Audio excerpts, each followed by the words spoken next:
Alô, galera, Vasco Análise aqui, Marcelo falando. Bom, vamos falar aí sobre a questão dos sorteios, né?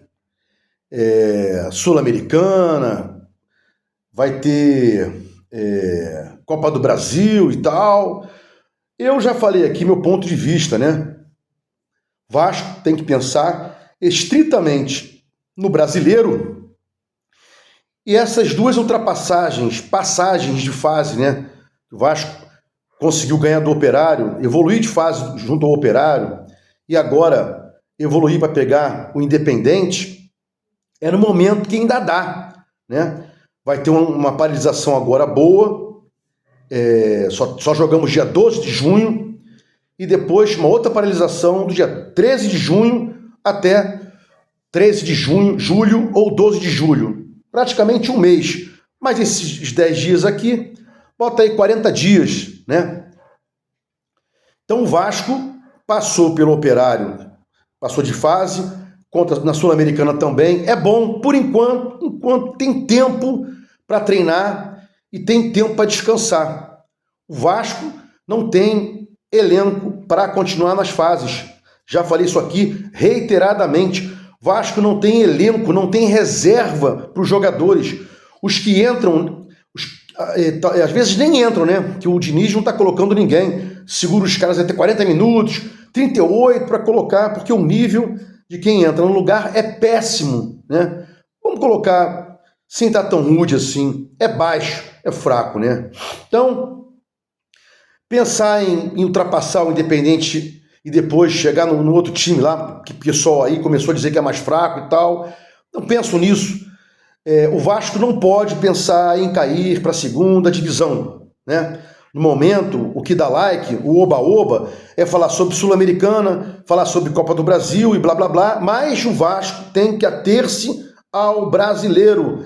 Está com o mesmo número de pontos do que quem está no rebaixamento, mas em tese está um ponto acima, né? Uma posição acima, pelo número de vitórias. E o Vasco já vem aí mantendo esses 10 pontos há bastante tempo, não consegue evoluir. E o próximo jogo é contra o São Paulo. Muitos youtubers aqui, a mídia tradicional, dizendo que o Vasco pode chegar lá e ganhar e tal. É difícil você confiar no Vasco com esse time que está aí, né? Mesmo tendo uma pequena melhora, algumas jogadas trabalhadas contra o Melgar, o próprio jogo contra o Fortaleza, mas vai oscilar e vai oscilar bastante, né? Por exemplo, o GE botou lá o título do que eu venho dizendo aqui. O Vasco vai oscilar. O Vasco vai oscilar muito. Todos os jogadores, inclusive o técnico, vai oscilar. E não deu outra. O GE colocou lá, analisando que os volantes estão oscilando demais. Tietê, Jair, Hugo Moura, né? Até juntaram segundos volantes com o primeiro volante e tal. O Hugo Moura é uma situação, o Tietê, o Jair e o Paulinho é outro tipo de volante, né? Não são primeiros volantes, só o Hugo Moura que nem o Esforza é. Então o Vasco vai oscilar e essa oscilação já é com o pessoal que está jogando. Então se jogar três competições tentando colocar reserva para esses que estão aí, esquece. Vamos fazer outra coisa, vamos jogar dominó, porque o futebol não dá para jogar. O Vasco tem um time limitadíssimo que já é fraco, mediano para fraco. E aí você vai pensar em poupar jogadores, né? Tivemos uma porrada na cara contra o Corinthians, um choque de realidade, quando o Carille colocou 8 reservas, e eu bati muito no Carille aqui, né? E ele manteve a postura, não, tinha que ser feito, blá, blá, blá, uma hora ou outra ia ser feito isso. É a prova que o Vasco não pode sequer pensar em jogar com jogadores que não sejam os titulares. Então, para essas competições aí, Sul-Americana, Copa do Brasil, bota reserva, né? Bota sub-20, sub-17. O Vasco não pode cair para a segunda divisão. A perda financeira é muito grande e o Vasco colocou esses valores desse ano, do ano que vem e 2027, para quê? Para pagamento dos credores junto à recuperação judicial, né? Outro tópico aqui, os beneméritos cobram venda, negociação da Vasco-SAF, blá, blá, blá e tal.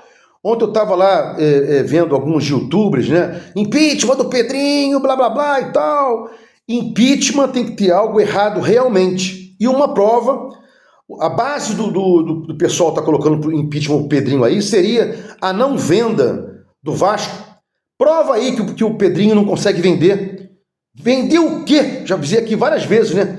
31% é da ECAP, 39% está sendo discutido na arbitragem, né? Não tem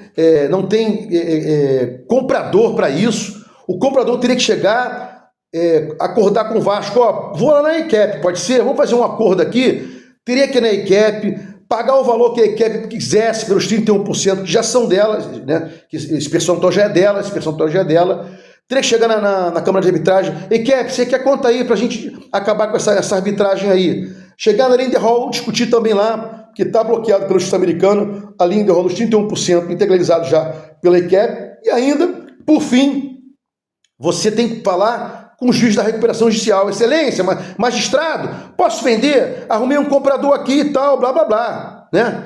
Só que você não vai cobrar desses caras aí esse conhecimento. Não tem. Né? Eu estava vendo ontem, por exemplo, lá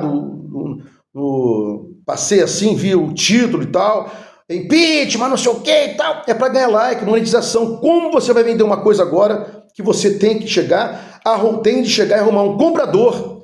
Esse comprador aceitar o valor que a ECAP quer para sair do processo da arbitragem, para vender os 31%, e o juiz da recuperação judicial tem de aceitar isso, porque hoje ele é um fiscal dos credores e daqui a pouco vai sair ou não a questão do plano de credores, da planilha, se foi aceita ou não. Então hoje não cabe impeachment. Caberia impeachment de quê? Né? É para ganhar like, é para ganhar monetização.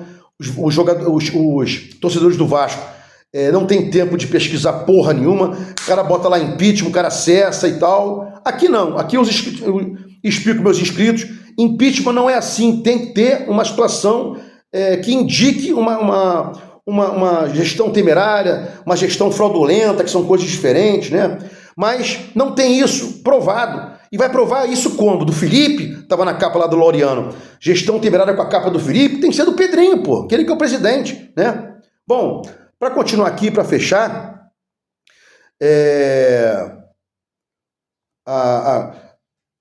hoje, o que poderia ser feito hoje, neste momento? Arrumar um investidor que quisesse ser parceiro para entrar nessa situação com o Vasco aí, né? O Vasco obteve o controle definitivo das ações da Vasco SAF e pode arrumar aí alguém que invista e tal, mas adquirir as ações para virar dono, sócio majoritário, muito difícil só se enfrentasse aí os fundamentos que eu falei aqui. Muito difícil hoje você arrumar alguém que adquira as ações nessa situação. Mas uma coisa importante, né?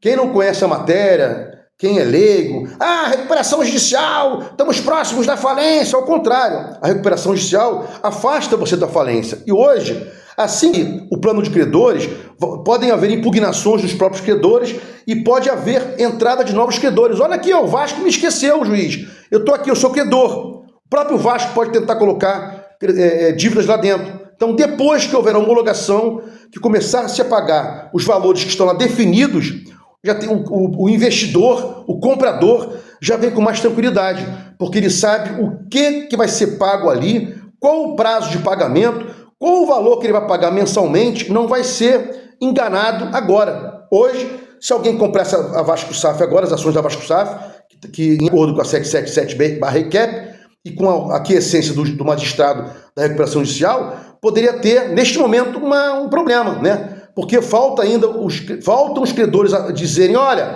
eu aceito sim, tá tudo certo, o Pedrinho colocou aqui tudo que deve, não tem nada, mas friso, falta ainda a autorização deles para homologar-se essa planilha de credores e falta ainda o prazo para os credores que não foram colocados lá pelo Vasco, na planilha de credores, na recuperação judicial, podem impugnar e pedirem entrada no processo. Então, calma, é claro que eu vim aqui para os meus inscritos explicar que não é assim, gestão temerária, impeachment, não sei o que e tal. E como o Vasco obteve o controle definitivo das ações da Vasco SAF, e assim que sair a homologação do plano de credores, tudo direitinho, qual o valor que vai ser pago, qual o prazo, quem são os credores e tal, fica mais fácil de chegar um investidor ou parceiro ou investidor barra dono que venha comprar as ações de forma majoritária e o Vasco permanecendo de forma minoritária. É o que cabia explicar aqui diante dos comentários e perguntas dos meus inscritos dos canais que eu tenho do Vasco Análise por aí, TikTok, Kawaii, Instagram, Facebook. Se gostou dos comentários, escreve aqui no meu canal Vasco Análise, dá um like para mostrar o YouTube engajamento, sininho para mostrar o YouTube que você quer receber meus vídeos quando forem lá. Vasco Análise, fique com Deus e até o próximo vídeo.